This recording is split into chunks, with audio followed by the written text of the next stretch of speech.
नमस्कार. संत गाडगेबाबा. एक प्रसंग. गाडगेबाबा कुठेही गेले की कीर्तन करण्यापूर्वी तिथला परिसर स्वतः स्वच्छ करायचे. आळंदीत घडलेला एक प्रसंग आहे. त्या दिवशी रात्री गाडगेबाबांचं तिथं कीर्तन होतं.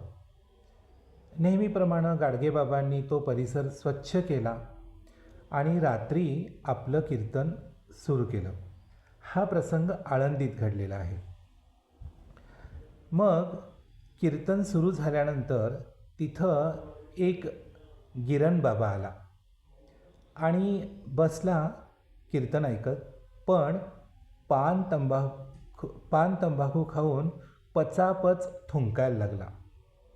गाडगेबाबांचं लक्ष त्याच्याकडे गेलं. ते तिथं गेले. त्यांनी आपलं खापर त्याच्या समोर केलं आणि म्हणाले, बाबा, इकडे तिकडे थुंकण्यापेक्षा तू या खापरामध्ये थुंक, म्हणजे स्वच्छता राहील. अत्यंत नम्रपणे, विनयशीलपणे बाबांनी त्याला विनंती केली. म्हणाले, बाबा, पांडुरंगानं जनाबाईची लुगडी धुतली, पांडुरंगानं कितीतरी कामं केली आणि स्वच्छतेचा संदेश दिला. आपण ही स्वच्छता पाळूया का नको, असं म्हटल्यानंतर तो गिरण बाबा लज्जित झाला आणि तिथल्या तिथं त्यानं त्यांची क्षमा मागितली. गाडगेबाबांचा स्वच्छतेचा हा संदेश फार मोलाचा आहे.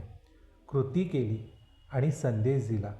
खरं तर सगळ्यांनी या गोष्टी आचरणात आणायला पाहिजे, कारण गाडगेबाबांसारखा महात्मा क्वचितच एखादाच घडतो.